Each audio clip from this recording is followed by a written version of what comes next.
오늘 말씀의 제목이 무장한 거인과 믿음의 거인입니다. 두 사람의 거인이 등장을 하는데 한 사람은 군인으로서 무장한 거인이고, 그리고 한 사람은 이제 갓 20세가 된 다윗입니다. 그는 믿음의 거인이었습니다. 이 두 사람이 싸워서 다윗의 승리한 이야기를 통해서 이 시간 우리 모두가 믿음의 거인이 되어야 되겠다 하는 이런 도전을 받는 귀한 시간이 되었으면 합니다. 다윗은 소년이었다. 성경은 말합니다. 골리앗은 거인 장수였습니다. 어떻게 이 골리앗이 거인이라고 했을까? 우리가 17장, 사무엘상 17장 1절부터 7절을 보면은요, 이 골리앗의 신상에 대해서 말씀을 합니다. 키가 6규빗 한 뼘이다라고 그렇게 기록되어 있습니다. 이 규빗이라는 이 길이를 재는 단어는 이 45cm, 1규빗이 45cm에서 길게 잡으면 한 55cm까지도 1규빗으로 이렇게 치는 이런 길이를 재는 단위입니다. 그렇다면 이 골리앗의 키가 얼마나 큰가 하는 것을 우리가 알 수가 있습니다. 최소한 280cm에서 320cm가 되는 이런 아주 거인 중에 거인이었습니다. 그런데 이 골리앗이 머리에는 노투구를 쓰고 몸에는 비늘 갑옷을 입었다라고 했는데, 또 성경을 보면은 이 갑옷의 무게가 57kg 정도 되는 이런 엄청난 무게의 갑옷을 입었습니다. 그리고 다리에는 놋 각반을 차고 어깨에는 단창을 메었습니다. 그리고 그의 창자로는 배틀채 같았다라고 성경은 말씀하고 있고요. 또 창날은 60세겔이라고 말씀하고 있는데, 이 60세겔은 철 7kg 정도 되는 무게를 가리킵니다. 그러니까 이 골리앗이 자신의 방어를 위해서, 그리고 공격을 위해서 무장한 그 무기의 무게가, 갑옷과 그리고 무기의 무게가 아주 작게 잡으면 75kg에서 많이 잡으면 한 100kg 가까이 되는 이런 무거운 것을 방어 장비로, 자기를 보호하는 보호 장비로 착용을 하고 이렇게 전쟁터에 나온 그런 사람이었습니다. 그는 무장한 거인이었는데 보니까 방패를 든 호위무사까지도 대동을 하고 그렇게 싸움터에 나왔습니다. 시대를 지나면서 이 다윗과 골리앗 이야기는 야만적인 폭력에 대한 신앙의 승리를 상징하는 그런 이야기로 우리들에게 알려지고 있습니다. 그리고 아주 크다, 힘이 세다 하면은 뭘로 형용을 하고 있냐면 골리앗처럼 크다라는 이런 그 용어를 사용할 만큼 이 골리앗은 그런 거인이었습니다. 예를 들면은 골리앗 크레인, 이 제철소라든가 아니면 배를 만드는 그런 조선소에 가면은 큰 무거운 물건을 옮기는데 큰 크레인이 동원이 되는데 엄청나게 크니까 그 크레인을 골리앗 크레인이다. 어떤 그 친구가 그런 얘기를 했습니다. 그 곤충 또 동물들이 있는 것에 가서 이렇게 구경을 하는데, 와, 골리앗 개구리다 이렇게 얘기를 하는 걸 들었어요. 너무나 크니까 개구리가 골리앗처럼 보였어요.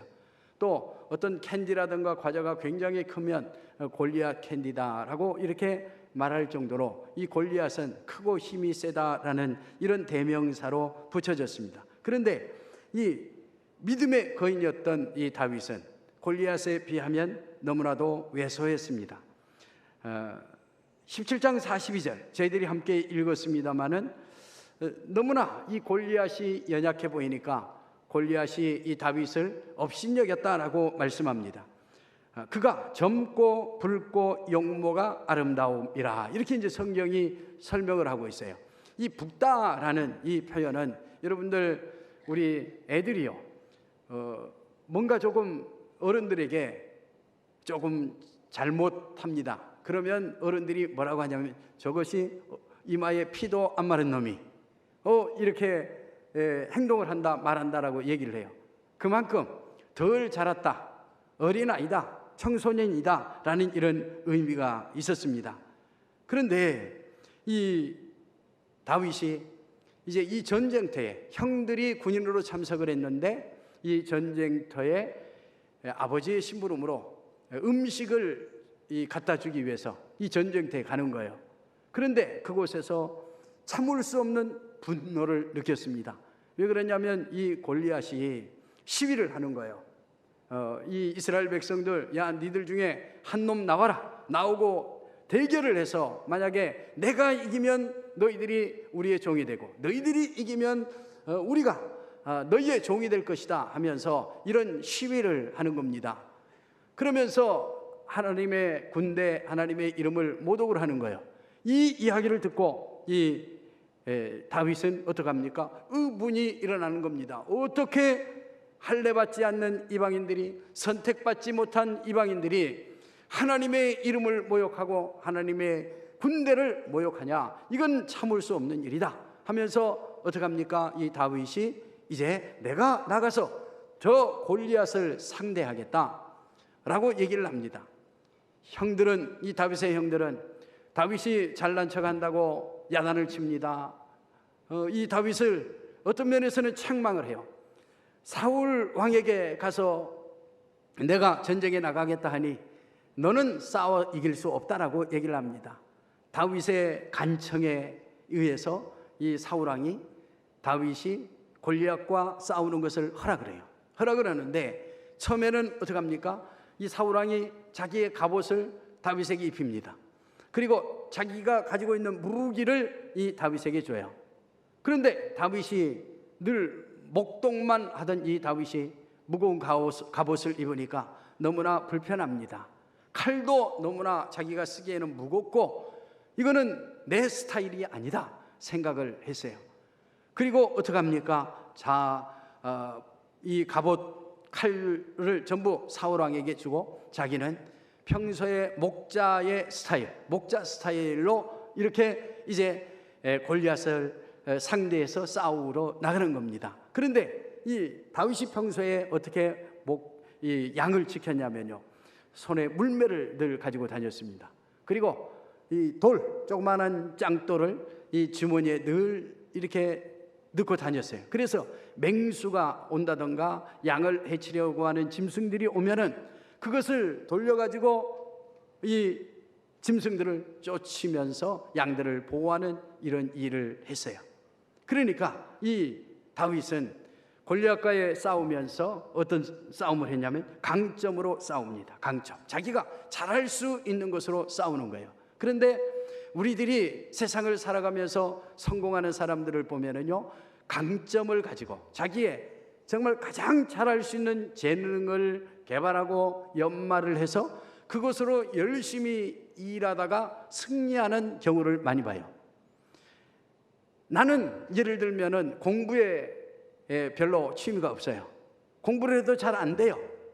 그런데 친구들, 이 옆에 사람들을 보니까 예를 들면은 사회적인 높은 지위를 갖는 사람이 막 부러운 거예요.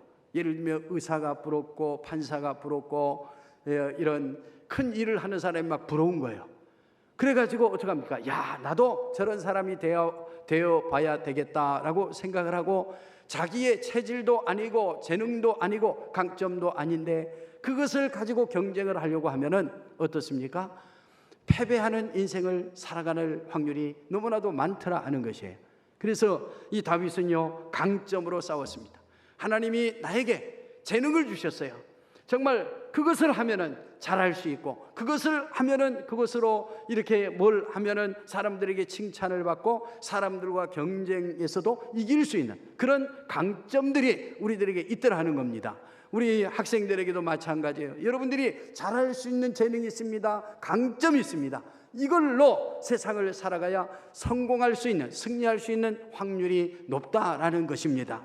그래서 이 다윗은 강점으로 싸웠어요. 그가 가장 잘할 수 있는 것은 물매를 돌려가지고 거기에 돌을 날려서 이 짐승이나 적들을 물리치는 거예요.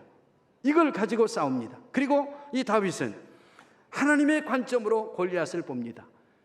이스라엘 백성들이 골리앗 앞에서 얼음이 되어버렸어요. 마음도 굳어지고 몸도 굳어졌어요. 나가서 싸우려고 하는 사람이 한 사람도 나서지를 않는 거예요. 사람의 눈으로 이 골리앗을 보니까 어떻습니까? 이 골리앗은 상대할 수 없는 사람, 잘못 덤볐다가는 뼈도 추릴 수 없는 그런 강력한 군인이었던 거예요. 그래서 이스라엘 모든 군대들이 그와 상대하기를 떨고 있었던 겁니다. 그런데 다윗은 하나님의 관점으로 골리앗을 봅니다.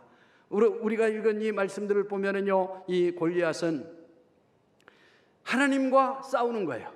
다윗과 골리앗의 싸움이 아니라 하나님과 골리앗의 싸움, 블레셋과 이스라엘의 싸움이 아니라 이 싸움은 바로 이 블레셋과 하나님의 싸움이라는 것을 이 다윗은 굳게 믿었던 것입니다.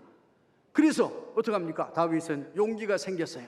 야, 하나님이 나와 함께 계시고 내가 싸울 때 하나님이 대신 싸워주신다면 골리앗 저것은 내 밥이다. 내가 저 골리앗의 목을 베버릴 것이다. 그리고 이 골리앗과 블레셋 사람들의 시체를 공중의 새와 짐승의 먹이가 되게 해버릴 것이다 라는 이런 용기를 가지고 이 다윗은 골리앗에게 나간 것입니다. 믿음으로 무장한 다윗에게 하나님의 능력이 함께했을 때 이 다윗에게는 위대한 승리가 주어진 것을 여러분들 믿으시기를 바랍니다. 그러면 우리는 이 골리앗과 다윗의 이야기를 그냥 흥미있는 이야기로 그렇게 그쳐야 하느냐 하는 거예요. 아닙니다. 우리들이 이 세상을 살아가는데도요, 우리가 싸워야 할 영적인 골리앗들이 있습니다. 반드시 우리들이 극복해야 할 골리앗들이 있더라 하는 것이에요. 그 골리앗에 지배되어 살면 우리들이요 괴롭습니다. 우리들이 너무나 힘이 들어요. 고통스럽습니다. 이런 골리앗들이 우리들에게 있더라 하는 것이에요. 마음의 영역에 골리앗이 있습니다. 이 마음의 영역에 골리앗 중에 가장 두드러진 것 하나는 뭐가 있냐면요, 이 교만이라는 것이 있습니다. 이 교만은 우리가 영적으로 볼 때 이 교만은 하나님 없이도 잘 살 수 있다 생각하는 것을 우리가 영적인 교만이라고 얘기를 합니다. 그리고 사람들과의 관계에서도 다른 사람들보다 내가 더 낫다라는 이런 생각을 가지고 사람들을 무시하며 살아가는 사람들, 교만한 사람입니다. 그런데 성경은요, 이 교만을 반드시 극복해야 된다라고 말씀해요. 이 교만의 골리앗을 반드시 때려 눕혀야 된다, 성경은 우리에게 말씀하고 있어요. 그 이유는 하나님이 교만을 싫어하시기 때문에 그렇습니다. 하나님은요, 이 교만한 사람을 싫어하십니다. 그래서 교만이나 오만이나 거만은 멸망의 선봉이요 넘어짐의 앞잡이다.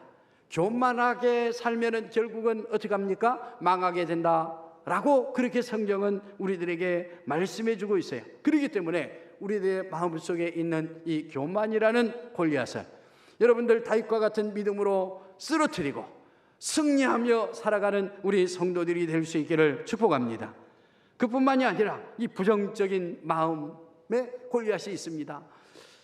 안 된다, 못한다, 할 수 없다, 불가능해, 이런 마음을 가지고 살아가는 사람들이 있어요. 이런 사람들은 뭔가 새로운 일들을 추진하려고 하면은요 두렵기도 하고요, 자신이 없기도 하고요, 이런 소극적인 마음을 가지고 살아가는 이 부정적인 마음도 우리들을 고통스럽게 하고 패배로 우리를 이끌어가는 극복해야 할 골리앗들이다 라고 성경은 우리에게 말씀합니다. 저와 여러분 모두가 이런 부정적인 마음도 다윗과 같은 믿음을 가지고 물리칠 수 있는 우리 성도들이 되기를 축원합니다. 그뿐만이 아니라 우리의 마음속에 두려움, 분노, 우울감, 강박증, 대인공포증, 불안장애나 공황장애와 같은 이런 마음의 골리앗들이, 마음속에 골리앗들이 자리 잡고 있어요. 이런 것들을 우리들이 물리치지 못하면 우리들은 승리하는 인생을 살아갈 수가 없습니다.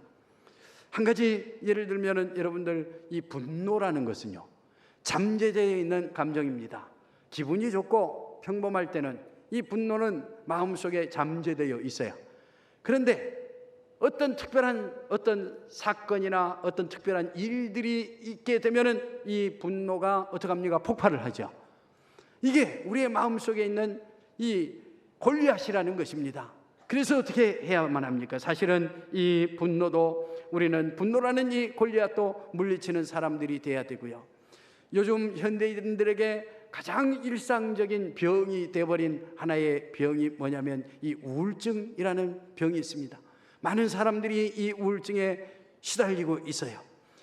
뭔가 하도 우리가 사는 시대가 비교를 하면서 살아가는 삶이에요. 그렇기 때문에 나보다 더 잘난 사람, 더 많이 배운 사람, 더 부자, 더 똑똑한 사람들을 보면은요, 상대적인 박탈감을 느끼게 되는 거예요. 이런 것들을 잘 극복하지 못하면 이제는 어떻게 되면 마음의 병이 우리들에게 찾아와서 우울증에 걸리게 되고, 이 우울증에 걸리게 되면은 너무나도 힘들고 어려운 우리가 삶을 살아가게 되는 거예요. 그래서 이 우울증이라는 골리앗도 우리가 싸워서 이겨야 할 그런 골리앗인 것을 여러분들 믿으실 수 있기를 바랍니다. 하나님이 저와 여러분들과 함께 계시는 줄 믿습니다. 우리가 할 수 없어도, 나는 안 되어도 우리 안에 내주하시는 임마누엘 하나님이 계신다면 우리는 어떻습니까? 어떤 대적과도 맞서 싸워 이길 수 있습니다. 승리할 수 있습니다. 이런 골리앗들을 다윗과 같은 신앙으로 물리치며 살아가는 믿음의 거인들이 될 수 있기를 축원합니다. 그런데 이 골리앗은요, 습관의 영역 가운데서도 이 골리앗이 있습니다. 골리앗처럼 우리의 삶 속에 자리 잡고 우리의 마음을 통제하고 다스리는 이런 골리앗들이 있더라 하는 거예요. 그런데 우리의 마음을 다스리고 통제하는 이 마음의 골리앗 가운데 한 가지가 뭐냐면 중독이라는 것입니다. 중독. 우리는 중독하면은 뭐 알코올 중독, 마약 중독 이런 것만 생각하는 경우가 많아요. 그런데 여러분들, 이 중독이 우리의 삶에 깊이 뿌리 내려 있다라는 것을 알아야만 합니다. 예를 들면은 드라마 중독, 운동 중독, 쇼핑 중독, 일 중독, 뭐 이런 중독을 우리들이 얘기를 해요. 그런데 더욱더 심각한 중독 하나는 뭐냐면 이 미디어 중독이라는 것이 있습니다. 이 미디어 중에 우리가 가장 가까이 하는 도구가 뭐냐면 이 스마트폰 중독입니다. 그런데 여러분들, 이 중독이 심각합니다. 청소년들의 40% 정도가 지금 이 스마트폰 중독에 있든지 아니면 그 증상들을 나타내고 있다라고 그래요. 그런데 유아와 아동들도 28%가 이 스마트폰 중독에 빠져 있다고 합니다. 한 가지 예를 들면은요, 우리 부모님들이 식당을 갔어요. 아이들이 자꾸 측은대고 하면은 틀어주는 게 뭡니까? 스마트폰 틀어줘요.